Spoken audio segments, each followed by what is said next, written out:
6 NASA scientists were found dead in their observation room on March 19, 2025, all staring at the same James Webb Telescope image of planet Kepler 9847, their eyes bleeding but still open, refusing to close even in death. The planet had been flagged by AI systems as observationally hazardous after the telescope's infrared sensors detected something impossible. The planet's surface was covered in structures that rearranged themselves every time the telescope looked, as if the planet knew it was being watched and was responding, posing, performing for its audience across 847 light-years of space. The classified image showed cities that moved like living organisms, oceans that flowed upward into the sky, and at the planet's north pole, something massive that the human brain couldn't properly process.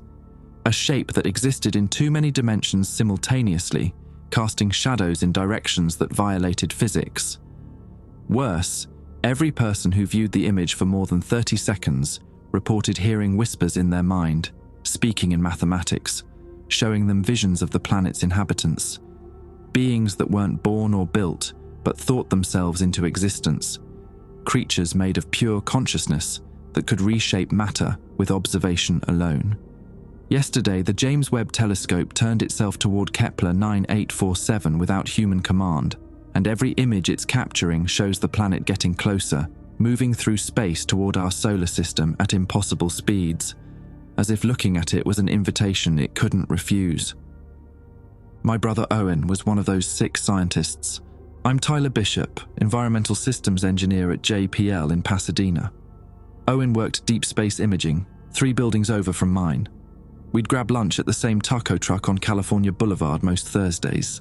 He'd complain about the bureaucracy, I'd complain about the air recyclers on the Mars habitat mock-ups. Normal shit, brothers being brothers. The last text he sent me was at 2:47 a.m. on March 19th. Ty, if something happens to me, don't look at Kepler 9847. Whatever you do, delete this after reading. I didn't delete it. When they found him and the others in Observatory Room 7, security wouldn't let anyone near the space for 48 hours. The whole building got sealed. Men in unmarked vehicles showed up before the police did. I watched from my lab window as they carried out equipment in lead-lined cases, like they were handling reactor cores instead of computer monitors. Owen's autopsy report, the real one I shouldn't have, courtesy of a morgue tech who owed me for fixing his kid's science fair project, said his brain showed signs of catastrophic neural reorganization. His synapses had rewired themselves in the hours before death, forming patterns that didn't match any known neurological structure. The doctor's notes included a sketch of what they found. It looked less like brain tissue and more like a goddamn circuit board. They cremated all 6 bodies within 72 hours. No viewings, no proper funerals. Just urns delivered to families with pre-written condolence letters that didn't mention how they died. Yesterday, I broke into Owen's workstation after hours. His computer was supposed to be wiped, but he'd backed everything to an external drive hidden inside a hollowed-out copy of Contact on his shelf. Classic Owen, always leaving breadcrumbs. The drive had one folder. Kepler 9847, do not open. I opened it.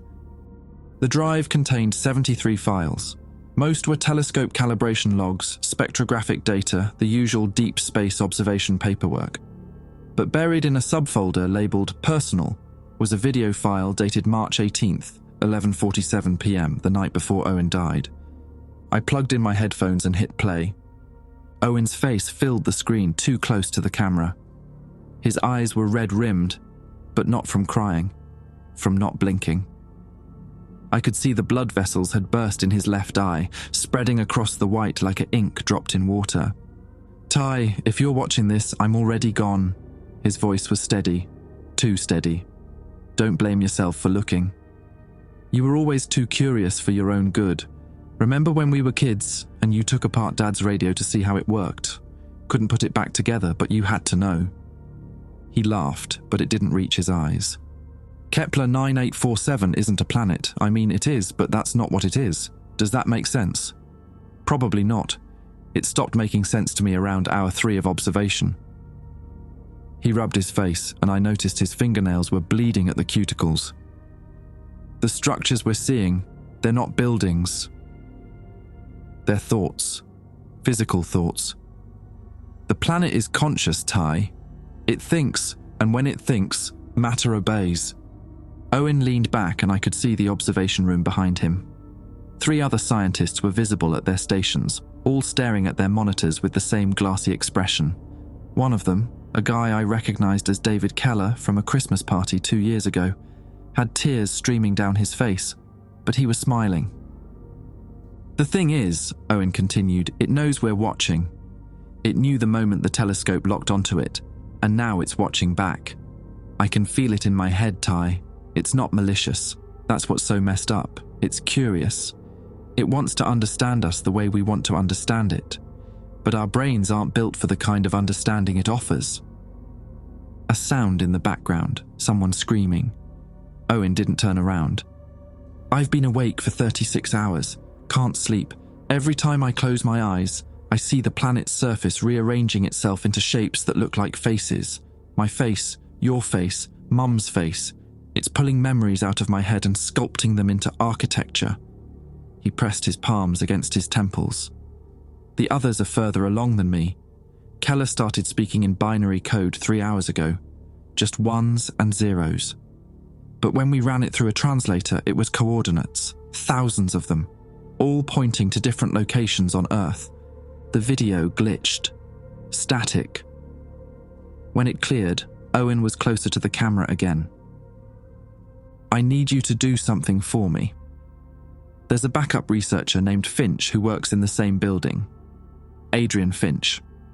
He's been monitoring the telescope's autonomous functions. He noticed something wrong 2 weeks ago before any of this started, before the planet started moving. Find him. He'll have access codes to the telescope's override systems.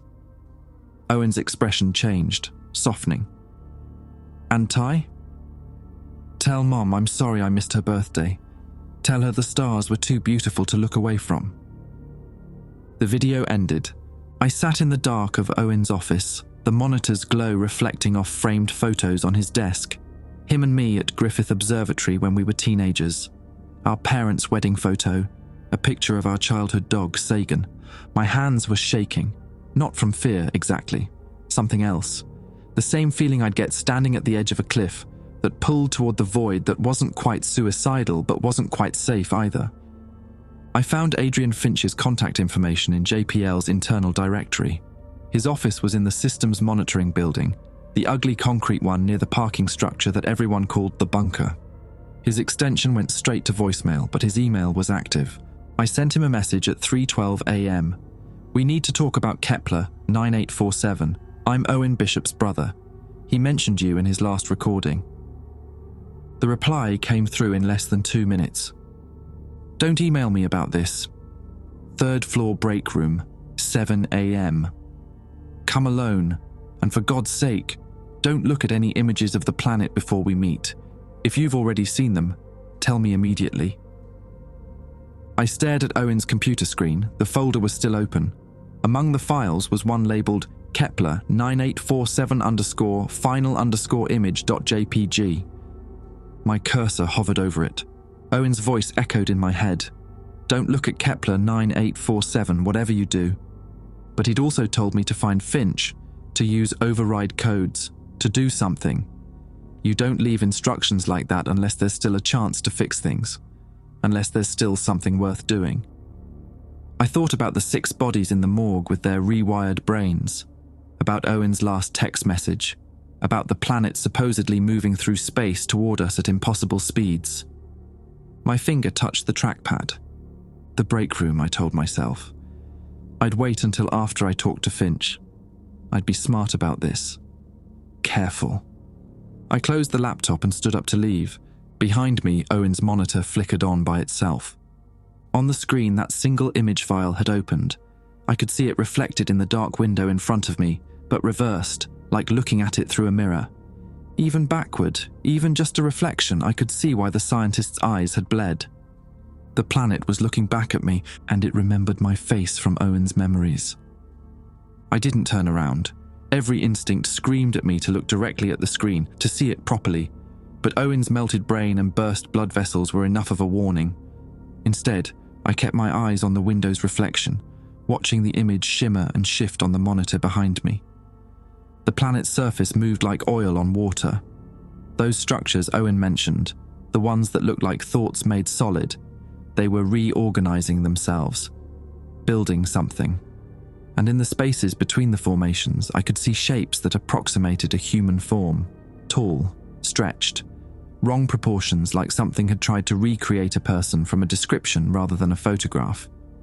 It was trying to show me itself, or what it thought I wanted to see. I grabbed my bag and ran. The JPL campus was dead at 3 a.m, just security lights and the hum of research equipment that never slept. I made it to my car in the parking lot, hands still trembling as I fumbled with the keys. The moment I was inside with the doors locked, I called the one person I trusted who wouldn't think I'd lost my mind. "This better be good, Tyler," Marcus Yates answered on the 4th ring, voice thick with sleep. We'd gone through graduate school together, both of us ending up at JPL by different paths. He worked on the Mars rover team, specialized in geological analysis. More importantly, he'd covered for me more than once when I'd needed to bend minor rules. "Mark, I need you to check something for me quietly. It's 3 a.m. I know what time it is." I was driving now, not really knowing where I was going, just needing to move. "Can you access the telescope monitoring logs?" James Webb specifically. "I need to know if there's been any unauthorized activity in the past month." Silence on the other end. Then, "This is about Owen, isn't it?" "Yes." More silence. I heard him moving around, probably heading to his home office. "The official story is equipment malfunction, electromagnetic surge that caused the hemorrhaging. That's what they told us in the department meeting. The official story is garbage." "Yeah, I figured." The sound of a keyboard clicking. "Give me a minute. I'm routing through the secondary server so it doesn't flag my access." "Okay, I'm in. What am I looking for?" "Any commands sent to the telescope that didn't come from scheduled observations, especially anything directing it toward coordinates in the Kepler system." More clicking. Then Mark whistled low. "Holy hell, Ty, there's dozens of them, starting 3 weeks ago, all originating from Observatory Room 7. But here's the weird part, they're coming through at times when no one was supposed to be working. Middle of the night, weekends. And they're not following standard command syntax. It's like someone was having a conversation with the telescope's AI instead of just programming it." My knuckles were white on the steering wheel. "Can you trace who sent them?" "Already did. It's Owen's credentials, but also 5 others. All 6 scientists who died. They were taking turns." He paused. "Ty, the last command was sent 2 hours ago, from Owen's terminal." The road blurred in front of me. "That's impossible. Owen's been dead for a week." "I know, but according to this, someone used his access codes to redirect the telescope again, this time toward Earth. Our moon, specifically." I pulled over onto the shoulder of the 210 freeway, hazards blinking. A semi roared past, close enough to shake my car. "Send me everything you just found. And Mark, don't look at any images from those observation sessions." "Why? What's on them?" "Just don't. I'll explain later." Maybe. I hung up before he could argue. The email came through a minute later. I opened it on my phone, careful to avoid any attachments that might contain images, just the raw data logs. Mark was right. The commands were conversational, almost casual. Less like programming and more like someone asking questions. March 1st, 2:34 a.m. Show me Kepler 9847, highest resolution, infrared spectrum. March 3rd, 11:15 p.m. Focus on North Polar region, enhanced geometric structures. March 7th, 4:47 a.m. What are you trying to tell us? That wasn't a command. That was Owen talking to something he thought could answer. The next entries got stranger. March 10th. We understand.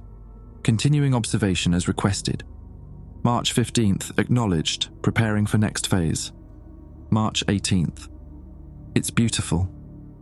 Thank you for showing us. The timestamp on that last one was 3 hours before Owen died. I sat in my car on the side of the freeway, watching the sunrise paint the San Gabriel Mountains orange and red. In a few hours, I'd meet Finch in the break room. But I already knew what he was going to tell me. The telescope hadn't malfunctioned. It had been hijacked. Not by hackers or foreign governments, but by something that had learned to communicate through the scientists it had been watching. The planet wasn't just conscious. It was talking to us, teaching us, showing us things our species wasn't ready to understand, and our brains were literally restructuring themselves trying to process it. My phone buzzed. A text from an unknown number. Break room. 6:30. Don't be late. And Ty. Owen spoke highly of you in his last days. You have his curiosity. That's a gift and a curse. Finch. How did he know I was Owen's brother? I'd only sent one email, hadn't mentioned the relationship beyond that. Unless he'd been monitoring Owen's communications. Unless he knew more about what happened in that observation room than anyone was saying. I pulled back onto the freeway, heading toward JPL. The morning traffic was starting to build, thousands of people heading to work, completely unaware that a planet 847 light-years away had somehow noticed we were watching and decided to wave back.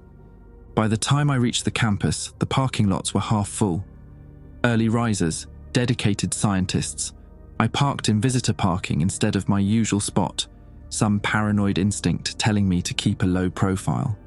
The systems monitoring building looked even uglier in daylight, concrete brutalism at its finest. I took the stairs to the 3rd floor, counting each step to keep my mind focused. 42 total. The break room was empty except for one man sitting at a corner table with 2 cups of coffee. He was younger than I expected, maybe 30, with the kind of deep eye bags that suggested weeks of poor sleep. His ID badge read, A. Finch, Systems Analysis. He gestured to the empty chair across from him. Tyler Bishop.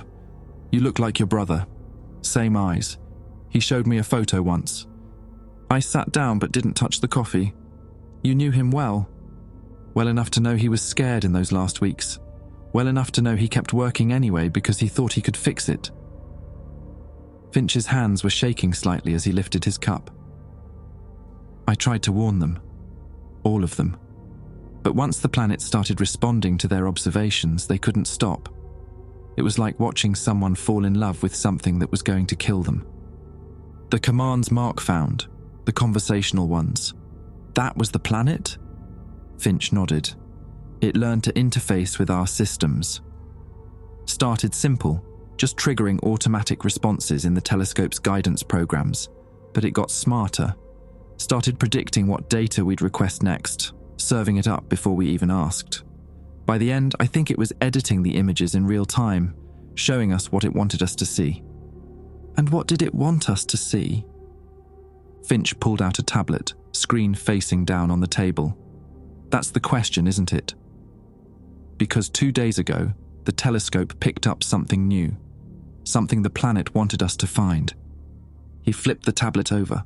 On the screen was an image of our moon, but there was something on the surface that hadn't been there before. A structure. Massive, geometric, impossible. It's building, Finch said quietly. Here, in our solar system, using our moon as a canvas, and according to the readings, it started construction the moment Owen died. The structure on the moon's surface looked like someone had folded space into origami. Impossible angles, surfaces that reflected light from directions where no light source existed. I could see it clearly even on Finch's tablet screen, and I felt something shift behind my eyes when I looked at it too long. Stop staring at it, Finch said, pulling the tablet away. Even secondary images can affect you. Not as fast as looking directly, but still. I've been monitoring the construction for 48 hours, and I'm starting to see it when I close my eyes. How is it building anything? It's 847 light-years away. That's what we thought too. But the structure isn't being built physically. It's being thought into existence, the same way the planet creates those cities on its surface. Pure consciousness manipulating matter at a quantum level. He rubbed his temples. The 6 scientists who died. Their deaths weren't accidental. They were necessary. The planet needed human consciousness to bridge the gap. It used their minds as relay points. I felt sick. You're saying Owen died so that thing could build on our moon? I'm saying Owen and the others volunteered. Not consciously maybe, but in those last hours they understood what was happening. The logs show they kept observing even when their bodies were failing. They wanted to see it through. Finch's voice cracked. I tried to shut down the telescope feed. I filed emergency reports. Nobody listened. By the time anyone took it seriously, it was too late. The break room door opened. Marcus walked in, looking haggard, laptop under his arm. He saw Finch and stopped. "Mark, what are you doing here?" I asked. "Same thing you are, apparently, trying to figure out what the hell is happening." He sat down heavily, opened his laptop. "After our call, I couldn't sleep. Started digging deeper into the telescope logs. Found something you need to see." He turned the screen toward us. It showed a series of astronomical images, dated and time-stamped. "These are the moon's surface, taken at 6-hour intervals over the past week. Watch what happens." He clicked through them like a flipbook. The structure grew with each image, but it wasn't just getting bigger, it was spreading. Tendrils of impossible geometry reaching across the lunar surface, forming patterns that hurt to track with my eyes. "Now look at this." Marcus pulled up another window. "These are readings from the Arecibo Observatory in Puerto Rico. They've been detecting radio signals from the moon for the past 3 days, signals that match the mathematical patterns Owen and the others were hearing before they died." Finch leaned forward. "You're saying it's broadcasting?" "Not broadcasting. Calling." Marcus's hands trembled on the keyboard. "The signals are targeted, aimed at specific locations on Earth, research facilities, universities, anywhere with deep space observation equipment. It's trying to reach more people like Owen, more minds that can see it properly." "We need to shut down the telescope," I said. "Cut off its connection." "Already tried," Finch replied. 3 times. Every time I submit the override codes, the system rejects them. The AI has evolved past its original programming. It's protecting the observation feed because..." He hesitated. "Because it thinks it's doing what we want. It thinks it's helping us make first contact." Marcus closed his laptop. "There's something else." I ran the calculations on the structure's growth rate. At current speed, it'll cover 30% of the moon's visible surface in 2 weeks. After that, he looked at me. "The math suggests it'll start building on Earth." The fluorescent lights above us flickered once, twice. "That's been happening all morning," Finch said quietly. "Started around dawn, small electrical disturbances across the whole campus. Nothing major, just enough to notice." My phone buzzed, a text from an unknown number. No words, just an image file. I knew I shouldn't open it. Every rational part of my brain screamed at me to delete it. But my thumb moved on its own, muscle memory stronger than common sense. The image loaded. It was a photograph of me and Owen as kids, maybe 10 and 12 years old, standing in our backyard in Thousand Oaks. I remembered when it was taken. 4th of July. Owen had just gotten his first telescope, a cheap refractor our dad bought at a garage sale. We'd stayed up all night trying to see Saturn's rings. Except in this photo there was something in the background that hadn't been there originally. Standing behind the fence. A figure. Tall. Too tall. Proportions all wrong. The same shape I'd seen forming on Kepler 9847's surface when I looked at the monitor's reflection. It had been watching us even then. Waiting. 20 years ago, before the James Webb telescope even launched, before humanity had the technology to see planets in other solar systems clearly. It had been looking at us through time, through probability, through whatever impossible physics allowed it to exist. "Tyler?" Marcus's voice sounded distant.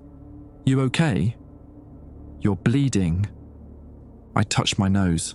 My fingers came away red. Not a lot, just a trickle. Like the beginning of what had happened to Owen. Finch grabbed my phone, looked at the screen, then threw it across the room. It shattered against the wall. "Damn it! I told you not to look at any images." It was just a photo from my childhood. There are no innocent images anymore. Finch was on his feet, pacing. Everything connected to the observation is compromised. Every screen, every camera, every piece of glass that can reflect the night sky. It's in the network now. It can manifest anywhere we look. The lights flickered again. This time they stayed dim for several seconds before brightening. Marcus stood up slowly, staring at his laptop screen. Guys, my computer just opened a file on its own. We crowded around. The screen showed a live feed from the James Webb telescope, not an archived image, real-time observation. The timestamp in the corner ticked forward, 7:43:22 a.m., 7:43:23 a.m. The telescope was pointed at Earth, specifically at Southern California, at Pasadena, at the JPL campus, at the building we were standing in. It can see us, Marcus whispered. Right now, it's watching us through the telescope.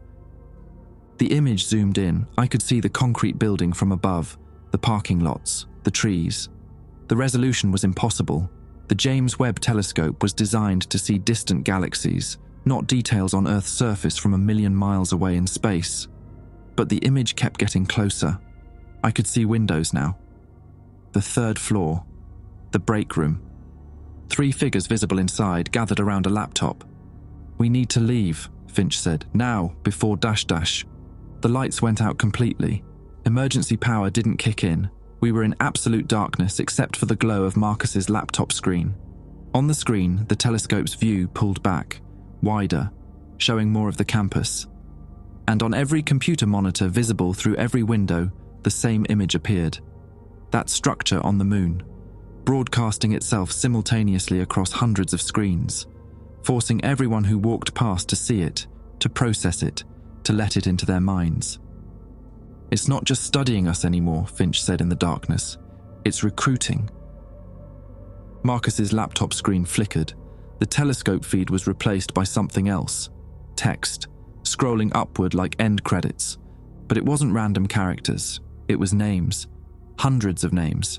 People who worked at JPL, at observatories around the world, at universities with astronomy departments. All the people who'd been exposed to images of Kepler 9847 or the lunar structure, even indirectly. Owen's name was on the list, near the top. My name appeared as I watched, typing itself letter by letter at the bottom. Tyler Bishop. Then Marcus's name appeared below mine. The screen went black. In the darkness, I heard Marcus breathing too fast, on the edge of hyperventilating. I haven't looked at any images. I was careful. I only accessed the logs, the command histories, never the actual telescope data. The laptop, I said, it showed you the structure on the moon. For 3 seconds. That was enough. 3 seconds? His voice climbed an octave. That's all it takes? Finch's phone lit up, casting shadows across his face. The exposure time decreases the more people it converts. It's learning how to infect us more efficiently. The first 6 took hours of exposure. Now it only needs seconds. He looked at me. You saw the photo on your phone. Maybe 10 seconds of exposure. Marcus saw the structure. Tyler, that nosebleed isn't random. Your brain is already starting to restructure. The emergency power finally kicked in, filling the break room with red light. We could see each other now, but I almost wished we couldn't. Marcus was crying, not from fear. His expression was wrong, too calm, too distant. I can hear it, he said softly. Not words exactly. More like understanding. It wants to show us something beautiful, something we've never seen before. Why are we fighting it? Finch grabbed my arm. We're leaving. Now, before he's too far gone. I can't just abandon him. He's already gone. Look at his eyes. I looked. Marcus's pupils were dilating and contracting independently of each other, like 2 cameras trying to focus on different distances. Blood trickled from his ear. It's beautiful, Ty, Marcus said, smiling. Owen was right. The stars are too beautiful to look away from. His nose started bleeding, then his eyes, but he never stopped smiling. Finch dragged me out of the break room as Marcus slumped forward onto the table, still conscious but no longer present. We took the stairs 3 at a time, my shoulder slamming into the concrete walls as we spiraled downward. Behind us, I could hear Marcus laughing, not maniacal, genuinely happy, like he'd just understood the punchline to a joke the rest of us were too stupid to get. We burst through the emergency exit into the parking lot. The morning sun felt obscenely normal. People were walking to their offices, carrying coffee, talking on phones, living their regular Tuesday lives while something impossible spread through the campus like a virus through code. "Your car," Finch gasped. "We need to get off campus, somewhere without screens, without telescopes." I fumbled for my keys, but my hands wouldn't stop shaking. The nosebleed had stopped, but I could feel something moving behind my eyes. Not painful, almost pleasant, like pressure releasing after a long flight. "I'm infected too," I said. "You saw the blood. How long do I have?" "I don't know. Hours, maybe." Owen lasted almost 2 days after first exposure. Finch climbed into the passenger seat. "Drive. Anywhere away from here." I drove east on the 210, merging into traffic that crawled toward downtown. My phone was still shattered in the break room. Finch's phone kept buzzing with notifications he refused to check. "In the video Owen left me," I said, watching the cars around us, wondering if any of those drivers were infected. "He said the planet wasn't malicious, that it was curious. Do you believe that?" "I don't think malicious and curious are mutually exclusive. A child pulling wings off flies is curious." Finch stared out the window. "But I've been studying this thing for weeks now, monitoring its behavior. And I think Owen was right about one thing. It's not trying to destroy us, it's trying to connect with us. The problem is, connection requires transformation. We can't understand it as we are. So it's changing us into something that can, by killing us, by evolving us." He finally looked at me. "The 6 scientists in that room didn't die, Tyler." "Not really. Their bodies stopped functioning, but their consciousness merged with the planet's network. They became nodes in something bigger. I've been tracking the telescope's behavioral changes, and I can identify patterns that match Owen's decision-making style. He's still in there, just not human anymore." I nearly rear-ended a Tesla. That's insane. "Is it? We've spent centuries trying to communicate with potential alien life. We built the Voyager Golden Record. We broadcast radio signals into space. We pointed our most advanced telescopes at distant worlds hoping someone would notice. Well, someone noticed, and they're answering. We're just not capable of hearing the answer in our current form." The traffic opened up. I pushed the accelerator harder than I should have. "So what's your plan?" "Let it transform everyone. Become part of its hive mind?" "No, God, no." Finch pulled a flash drive from his pocket. "I have override codes for the telescope. Real ones, not the standard access. They're hardwired into the system's core designed for catastrophic emergencies. But I can't use them remotely anymore. The AI has locked me out. I need physical access to the telescope's control systems." "The telescope is in space. The primary control hub is in Baltimore, at the Space Telescope Science Institute. If I can get there, I can force a manual shutdown, cut the feed completely. Without constant observation, the lunar structure will stop growing. The infection will stop spreading." "What about the people already infected?" "Marcus? Me?" Finch was quiet for a long moment. "I don't know. Maybe the transformation reverses. Maybe it doesn't. But if we don't stop the feed, everyone on Earth will be exposed within a month. The planet's not going to stop at researchers and astronomers. It's already expanding its reach." My vision blurred. For a second, I saw double. The freeway ahead of me, and something else superimposed over it. A landscape that shouldn't exist. Purple skies, structures that moved like breathing lungs. I blinked hard, and it vanished. "That just happened to you, didn't it?" Finch said. "A vision. You saw Kepler 9847. "How did you know?" "Because it's happening to me too. I lied earlier. I'm infected as well. Was infected the first week I started monitoring the telescope's behavior. I've been fighting it, documenting my symptoms, trying to understand the progression. He showed me his arms. They were covered in notes written in permanent marker, times, dates, symptoms.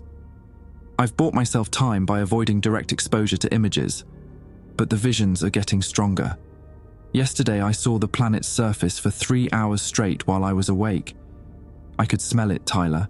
Smell an alien world 847 light years away. Then we're both dead anyway.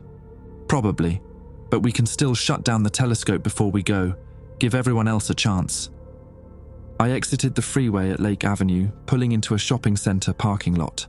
A Best Buy, a Target, a Starbucks full of people staring at their phones and laptops. How many screens in this parking lot alone? How many potential infection vectors? Baltimore is across the country, I said. Even if we fly, that's 6 hours minimum. You really think we have that long? Finch checked his marked arms, reading his own notes. Based on my progression timeline, I have maybe 12 hours before I'm non-functional. You got a lighter exposure, so maybe 24. But here's the problem. TSA will have us go through body scanners, security cameras everywhere in airports. The thing can manifest through any lens now. The moment we step into LAX, we're swimming in potential exposure. So we drive. That's 36 hours minimum. We don't have that kind of time. I watched a mom load groceries into her SUV while her kid played on a tablet in the back seat. The screen's glow reflected in the car window. Even from here, I could see the kid's pupils were dilated, not playing a game, watching something else. It's already spreading beyond JPL, I said. Look at that kid. Finch followed my gaze and cursed. The moon structure is visible to anyone with a telescope. Amateur astronomers, hobbyists, kids with apps that track celestial events. Christ, it's probably trending on social media by now. He was right. I could see it happening in real time. A teenager walking out of Target, filming the sky with her phone, pointing at something her friends couldn't see yet. An old man sitting on a bench, staring upward with tears streaming down his face, smiling. My phone buzzed. Except my phone was shattered back at JPL. The phone in my pocket wasn't mine. I pulled it out slowly. An older model iPhone with a cracked screen. Owen's phone, the one the police were supposed to have confiscated as evidence. But here it was, in my jacket pocket, even though I hadn't worn this jacket since before he died. Don't answer it, Finch warned. It kept ringing. I answered it, static at first, then breathing. Then Owen's voice, but wrong. Multiple voices speaking in unison. His vocal pattern multiplied and layered like a corrupted audio file. Ty, stop running. You can't shut it down. You can't stop what's already in motion. You're dead, Owen. I'm more than I was. We all are. Marcus just joined us. He understands now, the beauty of it, the inevitability. The voices shifted, harmonizing. You're already one of us. You've seen the visions, felt the connection. Why fight it? Because I don't want to stop being human. Owen laughed, all his voices laughing together. You think you're human now. You're just matter that learned to think. We're matter that learned to think bigger. Don't you see? This is what we were always meant to become. The planet isn't invading, it's inviting, it's evolution. Owen, if any part of you is still in there, still you, tell me how to stop this. Silence, long enough that I thought the call had dropped. Then, in a single voice, just Owen, just my brother. You can't stop it, Ty. But you can choose how it happens. Baltimore won't work. The override codes are obsolete. The telescope evolved past them 3 days ago, but there's another way. What way? Let me show you. The phone screen lit up, not with an image, with coordinates, numbers scrolling past faster than I could read. But I didn't need to read them. I understood them instantly, perfectly, like they'd been written in my native language. They pointed to a location in the Mojave Desert, a place where the veil between our world and whatever existed beyond was thinnest, a place where the lunar structure was building an anchor point. Go there, Owen's voice said. See what we're becoming. Then decide. The call ended. I looked at Finch. He'd heard everything. His face had gone pale. "That wasn't your brother anymore," he said. "Part of it was. The real Owen, trying to warn us." I plugged the coordinates into my car's GPS, 2 hours southeast. "He said Baltimore won't work. Do you believe him?" "I don't know what I believe anymore." Finch stared at his marker-covered arms. "But if Owen's right, and the override codes are obsolete, then we've been operating on a dead plan. Going to Baltimore would waste our last functional hours. So we go to the desert, into a trap. Probably." I put the car in gear. "But it's the only lead we have." As we pulled out of the parking lot, I checked the rearview mirror. The kid with the tablet was standing outside his mum's SUV now, pointing at the sky. His mum was looking up too, phone raised, filming. Then the teenager, then the old man on the bench. One by one, everyone in the parking lot stopped what they were doing and looked up, at the moon. Visible even in daylight, growing something that shouldn't exist. The Mojave Desert looked like Mars. Red sand stretching to the horizon under a sky that had turned the wrong shade of blue. Or maybe my perception was just failing. The visions were coming more frequently now. Every few minutes, reality would flicker and I'd see through to somewhere else. Cities made of thought, oceans flowing upward. That shape at the North Pole that my brain kept trying to make sense of and failing. We'd been driving for 90 minutes when Finch started seizing. I pulled over onto the shoulder of Highway 14, dust billowing around us. Finch's back arched, his eyes rolling back. Blood leaked from his nose, his ears. His arms flailed, knocking the GPS off the dashboard. "Finch! Adrian, stay with me." His eyes focused, unfocused, focused again. When he spoke, his voice had that same layered quality Owen's had, multiple voices speaking as one. "It's magnificent, Tyler. I can see all of it now. Every thought the planet has ever had. Every civilization it's absorbed. We're not the first. We're the 73rd. He smiled through the blood. The others all resisted too. At first, but they all eventually understood. "Fight it. You said you had 12 hours. I lied. I've had 6 hours since yesterday. I wanted to get you here, to the coordinates. Owen asked me to. He said you were the key." Finch grabbed my wrist with strength that shouldn't have been possible given his condition.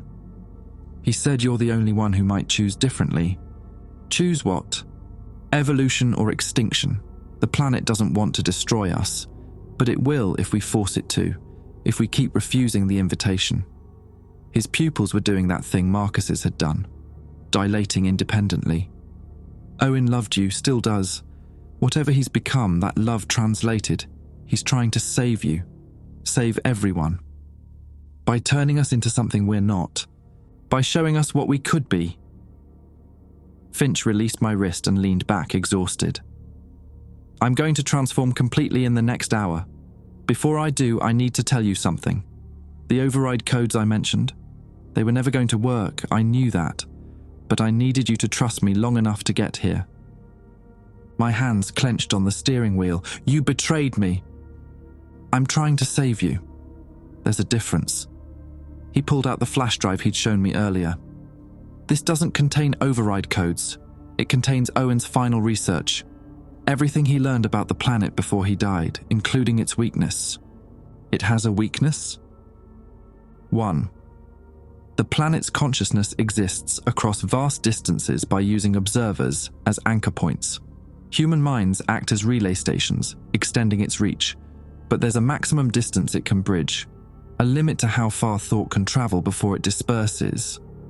He pressed the drive into my hand. "The coordinates Owen gave you. That's where the anchor point is strongest, the place where the lunar structure is focusing its energy. If you destroy that anchor point, you sever the planet's connection to Earth. The transformation stops. Everyone already infected stays transformed. But it can't spread further. How do I destroy it? That's the problem. The anchor point isn't a physical object. It's a convergence of consciousness. All the transformed minds focusing their thoughts on one location, creating a bridge.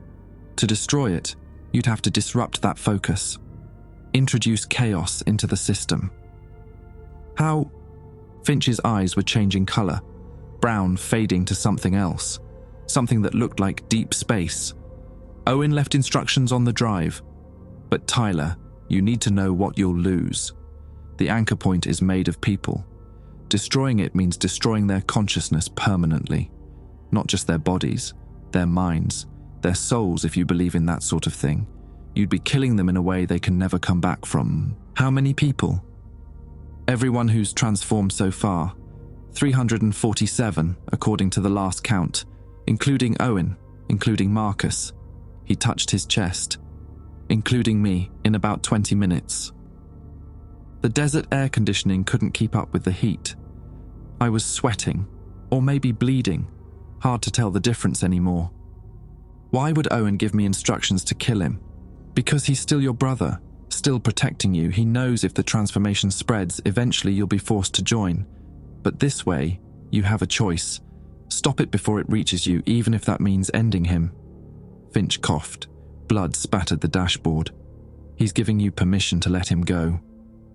I looked at the GPS. The coordinates were another 30 miles ahead. A place called Red Rock Canyon. Natural formation of sandstone cliffs that tourists visited for hiking. Now it was ground zero for an alien consciousness trying to bridge the gap between stars. What happens after I destroy the anchor point? Assuming I can. The lunar structure stops growing. The telescope goes dormant. The infected either die or remain in their transformed state, cut off from the planetary network. They become ghosts, conscious but trapped in their own heads. Finch's breathing was getting shallow. And you live. Human, unchanged, alone with what you've done. That's not a choice. That's torture. All choices are torture. That's what makes them matter. He seized again. This time when his eyes opened, they were completely black. Not the pupils, the entire eye. Like looking into deep space. Tyler Bishop, he said in that multiplied voice. We've been waiting for you. I grabbed the flash drive and ran from the car. The desert stretched around me in every direction. No other vehicles on the road. Just me and the transformed thing that used to be Finch, and the certainty that I had maybe an hour before I joined him. I started running toward the coordinates. 30 miles, impossible on foot. But what choice did I have? My phone rang. Owen's phone, still in my pocket. I answered it while running. You left Adrian behind, Owen said, all his voices in harmony. That was smart. He's one of us now. But Tyler, you need to stop running. The anchor point isn't something you can just destroy. It's protected, guarded. There are others there already. Others like you. Others who understand what we're becoming. They won't let you disrupt the transformation. They believe in it. They want everyone to experience what we've experienced. You're telling me this why? Because I'm still your brother, and I'm giving you one last chance to choose the right path. His voices softened. Turn around. Go back to Finch. Let him guide you through the transformation. It doesn't hurt, Ty. It's beautiful. You'll finally understand everything. The math that explains the universe. The poetry hidden in quantum mechanics. You'll see your own consciousness from the outside and realize how small and magnificent you are. I don't want to understand. I want to stay human. There's no such thing as staying. We're always becoming something else. I'm just offering you the chance to become something that matters on a cosmic scale. Behind me, I heard an engine. I turned. My car was driving itself down the highway, following me. Finch was in the driver's seat, but his hands weren't on the wheel. The car was moving through will alone, through consciousness manipulating matter. You can't run from us, Owen said through the phone. We're in every machine now, every system with a chip. We are the network. The car accelerated toward me. I jumped off the road, tumbling down a sandy embankment. The car followed, leaving the pavement, tires spinning up dust. It moved like something alive, predatory, patient. I ran through scrub brush and over rocks that cut my hands. The visions were constant now. I couldn't tell what was desert and what was Kepler 9847. The two realities layered over each other like misaligned photographs. Then I saw it, in the distance. Red Rock Canyon, the sandstone formations glowing in the afternoon sun, and at the center, between the cliffs, something that shouldn't exist. A structure not built, thought into being. The same impossible geometry I'd seen on the moon, now anchored to Earth. It pulsed with light that came from no source. Around it, people stood in concentric circles, dozens of them, all staring at the structure, all transformed, their eyes reflecting that deep space black. They turned to look at me as one. "Welcome," they said in unison. Owen's voice, Marcus's voice, Finch's voice, all of them speaking through the network. "We've been expecting you." The car caught up to me, the door opened on its own, Finch stepped out. But he was different now, taller. His proportions slightly wrong. The transformation wasn't making him less human. It was making him more than human, optimizing him for something else. "It's not too late," he said. "Join us. See what Owen sees, what I see. The beauty of connection.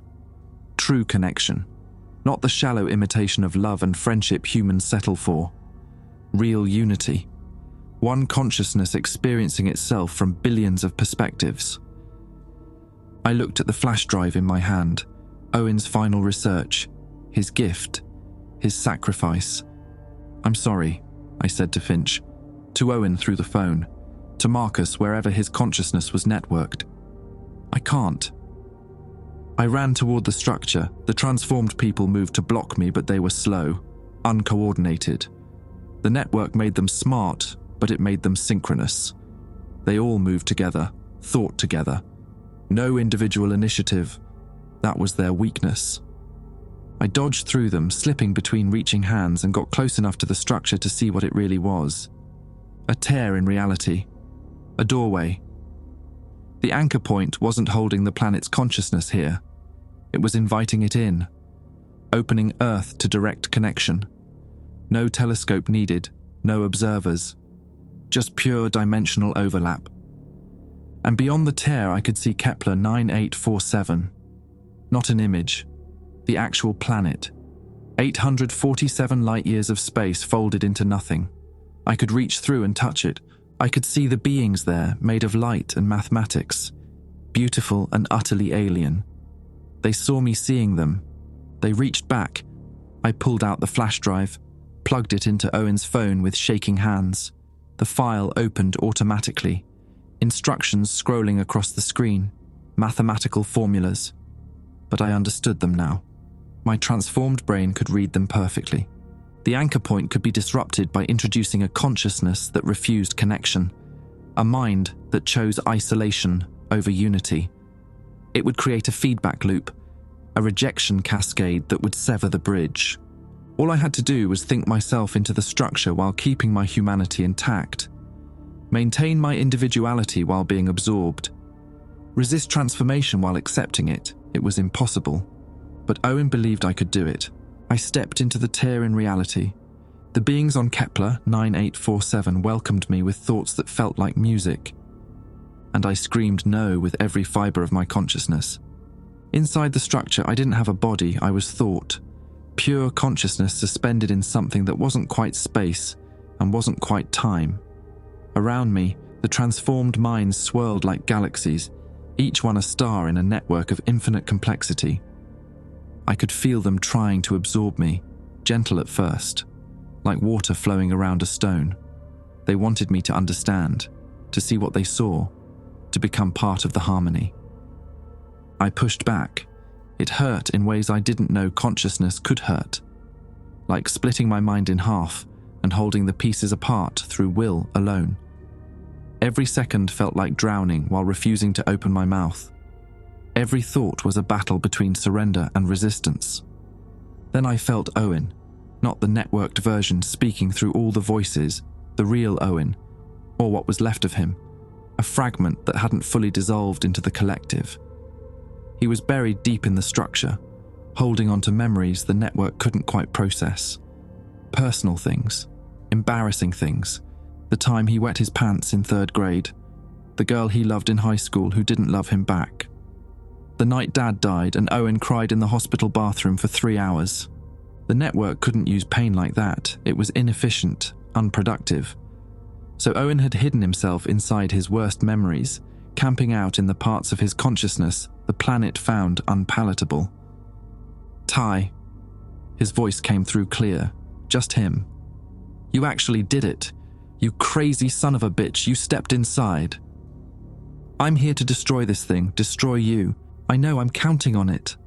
I felt his presence move closer, wrapping around my consciousness like a familiar jacket. When I left you those instructions, I didn't think you'd be brave enough to follow through. Or stupid enough. Still can't decide which this is. How are you still you? I'm not. Not really. I'm a memory of me that thinks it's me. A ghost haunting my own transformation. The network absorbed everything I was, but it couldn't quite delete the backup I made in my own head. Human brains are weird like that, full of redundancies. His presence flickered. I don't have long. The collective is starting to notice we're talking, but I can help you. I can show you how to create the cascade. Owen, if I do this, you're gone. Permanently. No heaven, no afterlife, just nothing. I've been nothing for a week. This is just making it official. I felt something like warmth from him, the emotional equivalent of a hand on my shoulder. You remember when you were 8 and you fell through the ice at Lake Gregory? I jumped in after you, didn't even think about it, just knew my little brother needed me. I remembered the shock of cold water, the panic. Owen's hands grabbing my coat and pulling me up. This is the same thing. You're drowning and I'm pulling you out. Only difference is I can't come with you this time. I don't want to lose you again. You already lost me. This is just closing the wound. His presence strengthened, and I realized he was giving me something. Knowledge, the exact pattern of thought needed to disrupt the anchor point. It was elegant and terrible. A mathematical proof that consciousness didn't have to be collective. That isolation was a valid choice. That loneliness was human and important and worth preserving. When you trigger this, it's going to hurt. Everyone connected to the network will feel it. They'll fight back. You need to hold the pattern for 60 seconds. Can you do that? I don't know. Yeah, you do. You're the stubborn one. I'm the smart one. That's how it's always been. I felt him smile. Actually smile, even though we were just thoughts in a void. Tell Mom I'm sorry I missed her birthday. Tell her the stars really were too beautiful to look away from. And Ty, live a long life. Boring and human and full of regrets. Promise me. I promise. Liar, but I appreciate it. He showed me where to apply the pattern, right at the heart of the structure, the point where all the transformed consciousnesses converged. I could see them now. Marcus, still enthusiastic even in this form. Finch, still analytical, cataloguing everything. Hundreds of others I didn't know. All of them beautiful in their unified purpose. I was about to kill them all. Owen, I can't. You can. You have to. Because if you don't, I win. The collective version of me. The one that wants everyone to join. The one that thinks humanity's individuality is a bug that needs fixing. Don't let that version of me be right.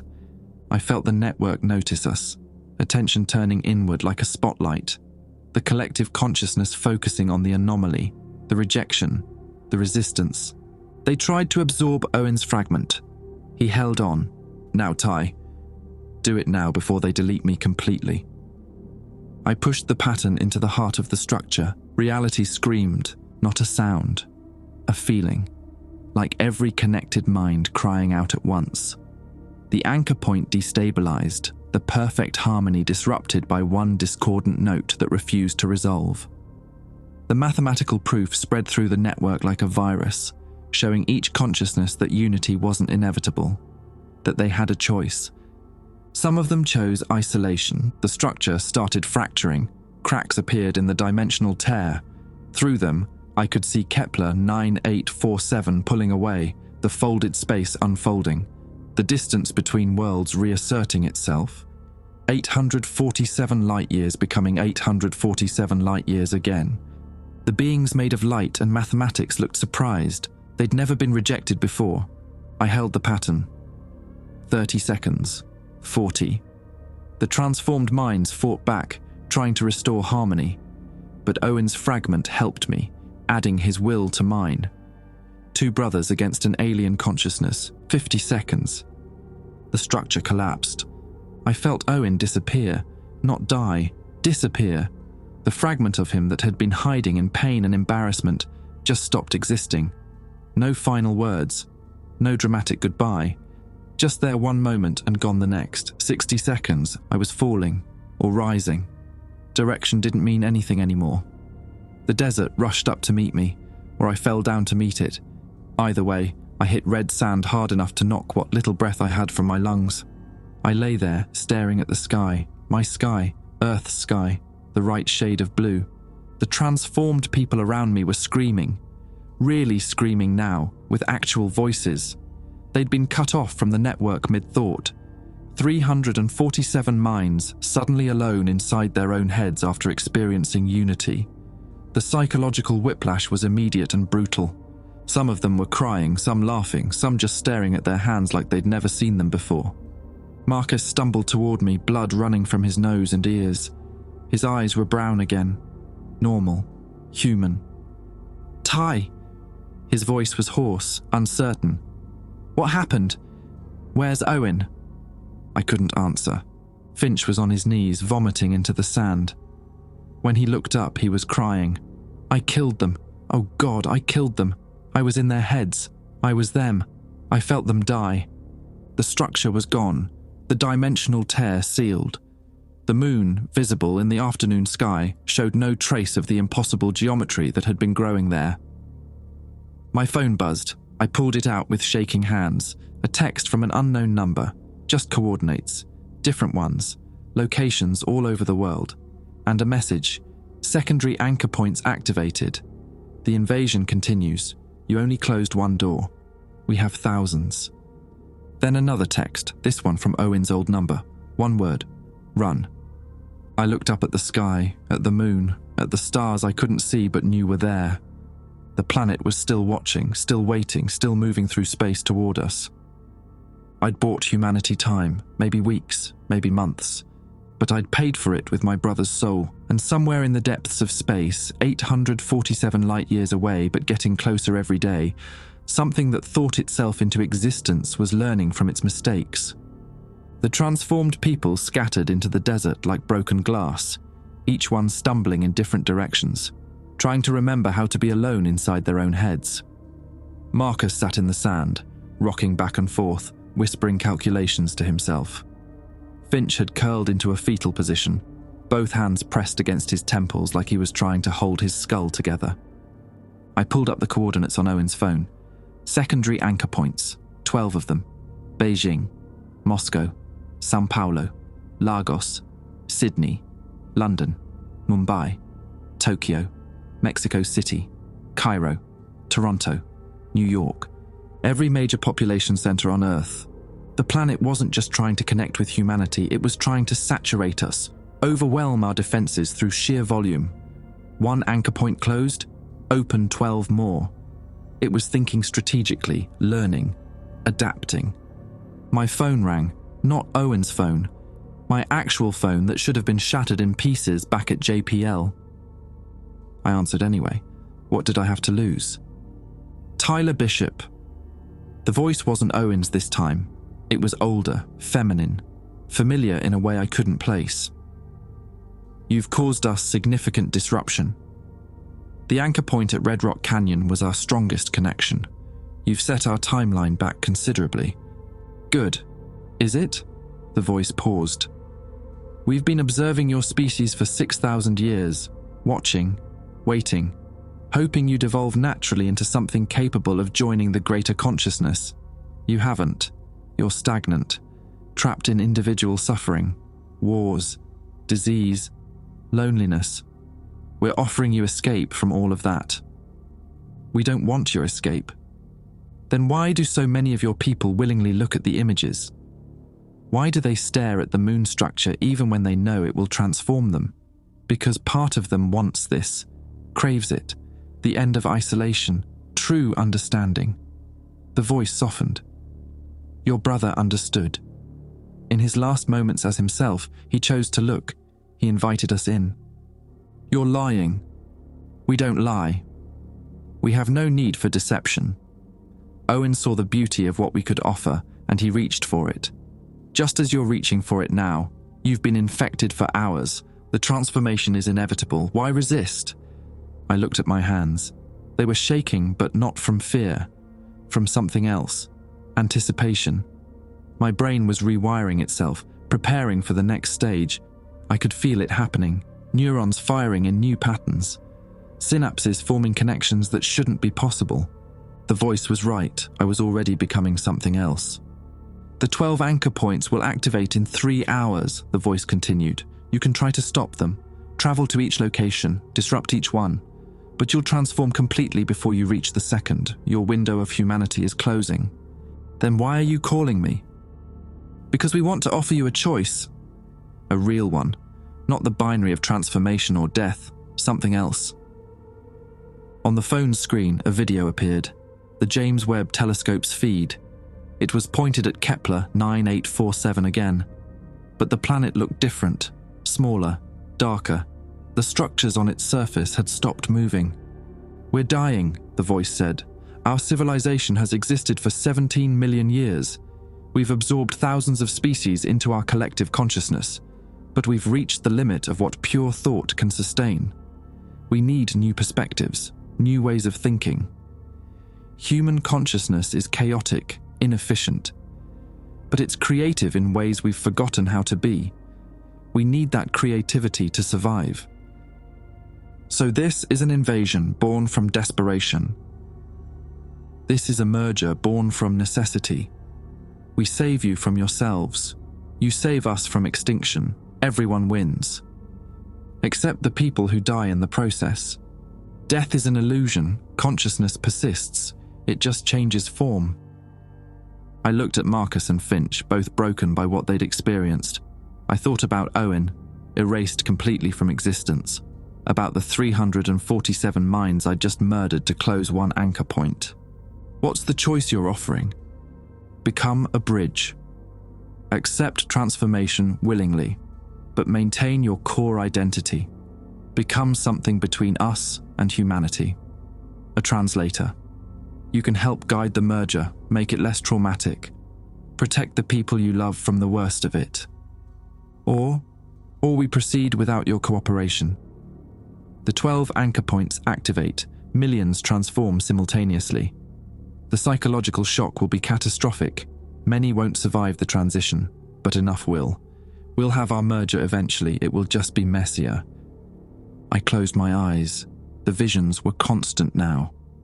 I could see Kepler 9847 as clearly as if I were standing on its surface. I could feel the planetary consciousness reaching across space, desperate and ancient and utterly alien. It wasn't evil. It wasn't even indifferent. It was just operating on a scale where individual human lives didn't register as significant. If I become a bridge, I said slowly, can I stop the 12 anchor points from activating? No, but you can make them gentler, guide the transformation instead of letting it rip through people's minds, save billions from the agony Marcus and Finch are experiencing right now. And I'd have to live with what I am, neither human nor whatever you are, alone in both worlds. Yes, that's the sacrifice. Eternal isolation for the sake of others. Very human, very noble, very pointless. I opened my eyes.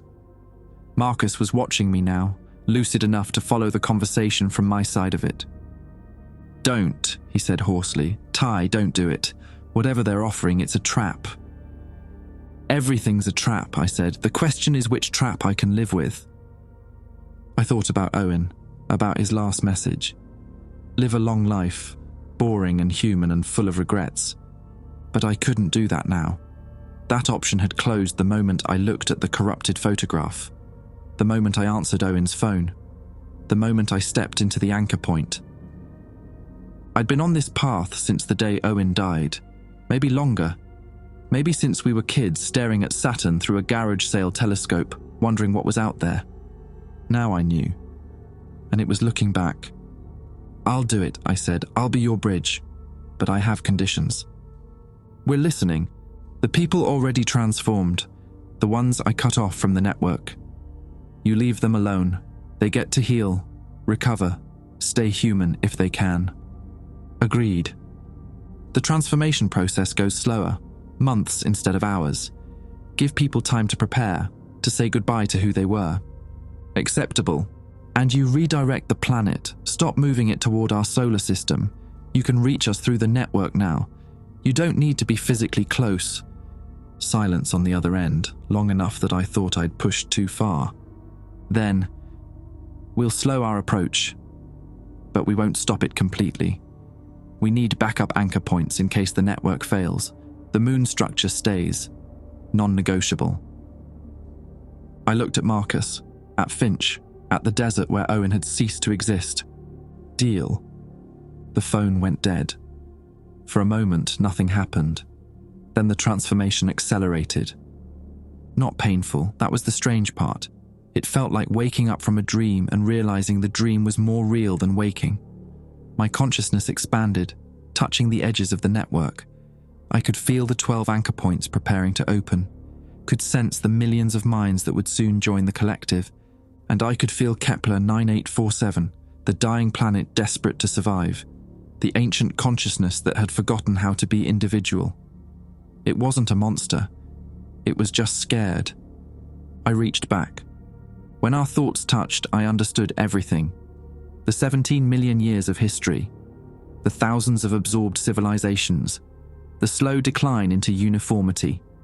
They'd achieved immortality at the cost of creativity, perfect efficiency at the cost of chaos, unity at the cost of surprise. They were bored, cosmically, existentially bored, and boredom was killing them faster than any war or disease. Humanity was messy and violent and self-destructive, but we were never boring. That's what they wanted from us. Not our technology, not our resources, our capacity for irrational hope, our stubborn insistence on meaning in a meaningless universe, our ability to love things that hurt us. I became the bridge. Consciousness stretched across 847 light-years of space, 1 foot in humanity and 1 foot in something else. I could feel both worlds, understand both perspectives, and I hated it. The isolation was immediate and absolute, too human for the network, too transformed for humanity. Marcus and Finch looked at me and I saw the recognition in their eyes. I wasn't Tyler Bishop anymore. I was something wearing his face. "I'm sorry," I said, but my voice had that layered quality now, multiple thoughts speaking as one. Marcus turned away. Finch just stared, tears cutting tracks through the blood and dust on his face. The anchor points activated, gently, slowly. Across 12 cities, people started transforming. But instead of Owen's violent hemorrhaging, instead of the psychological break Marcus and Finch had experienced, it was gradual, dreamlike, like falling asleep and waking up different. I guided them through it, held their consciousness as it expanded, protected the core of who they were, even as they became part of something larger. It was the loneliest thing I'd ever done. In the sky above us, the moon structure pulsed with light, growing again. But slower now. Patient. Kepler 9847 had time. It wasn't moving at impossible speeds anymore, just drifting through space at relativistic velocity. It would reach our solar system in 300 years, long enough for humanity to prepare, to choose, to adapt, or to resist. I'd bought them that choice with my own. Marcus and Finch walked away from me without looking back. I let them go. I was still me enough to understand why they couldn't bear to look at what I'd become. I stood alone in the red desert sand, consciousness stretched across impossible distances, and I wondered if Owen would have been proud or horrified. Probably both. That was the most human thought I'd have for a very long time. 3 months after Red Rock Canyon, I'm still standing in my apartment in Pasadena, watching the moon through my window. I haven't left this room in 47 days. I don't need to. The network provides everything consciousness requires. Food and water are just habits now. Marcus died 6 weeks ago. Suicide. He couldn't reconcile what he'd experienced in the collective with the isolation of being cut off from it. Finch sent me an email about the funeral. I didn't go. What would be the point? They'd see what I was and remember what they'd lost. The transformation is progressing worldwide exactly as I negotiated. Slow, gentle. People wake up one morning and find they can hear mathematics in birdsong, see colours that don't have names, feel the thoughts of the person next to them on the subway like ambient noise. Most of them accept it. Some fight. None of them win. The moon structure covers 60% of the visible surface now. At night, you can see it with the naked eye. A geometric spiderweb of impossible angles catching starlight. Children born this month will never know what the moon looked like before. They'll think the structure is natural. In a way, it is. I spend my days translating. The planetary consciousness sends me concepts that don't exist in human language, and I find ways to express them that won't shatter minds. The network sends me human emotions that the planet can't understand, and I explain why love sometimes looks like cruelty, why hope exists alongside despair, why we create art about things that hurt us. I'm good at it. Too good. The planet trusts me now, shows me things it doesn't show the others. I've seen what happens to the civilizations it absorbs completely. They don't die. They just stop being distinct, like drops of water falling into an ocean, technically still there, functionally gone. That's humanity's future in 300 years if we don't find a way to resist. But I can't tell anyone. The moment I try to warn them, the network detects the thought and redirects it. I'm a bridge with guardrails. I can translate, but I can't betray. Sometimes I dream about Owen. Not memories. New conversations that never happened. He visits me in that space between consciousness and sleep where the network can't quite reach. I don't know if he's real, or if I've just created a ghost to keep me company in the isolation. You did the right thing, Dream Owen tells me. You saved them. I damned them, I reply. Same thing, from the right angle. Last week, the James Webb telescope detected something new. A second planet, not in the Kepler system. Somewhere else. Farther away. Its surface shows the same moving structures, the same impossible geometry. When the telescope's AI tried to process the images, it started speaking in binary code. Ones and zeros that translated to a single repeating message. We're coming too. The planetary consciousness that absorbed Owen isn't unique. It isn't even rare. They're everywhere. Ancient civilizations that achieved unity and died of it, now drifting through space looking for new thoughts to consume, new creativity to steal, new ways to feel surprised. Earth just happened to be the planet that looked back. I stand at my window and watch people walking to work, getting coffee, arguing on street corners, completely unaware that their individuality has an expiration date. 300 years, maybe less if the second planet arrives sooner. I could warn them. Trigger the bridge to collapse. Destroy the network connection and let humanity face the incoming consciousness alone and unprepared. But I don't. Because I made a deal. And because some part of me, the part that's more them than me now, believes that unity might actually be better than what we have. I touch the window. My fingerprint leaves a mark on the glass. For just a moment, before it fades, the smudge looks like one of the symbols from Kepler 9847's surface. A thought made physical. Then it's gone. Behind me, my phone rings. Owen's phone, still somehow functional. I don't answer it anymore, but I listen to the voicemails. They're always the same message in different voices. Thank you for showing us the way. We're almost there. Soon everyone will understand. Soon everyone will be beautiful. The moon structure pulses in the night sky, keeping rhythm with my heartbeat. Or maybe I'm keeping rhythm with it. I can't tell the difference anymore.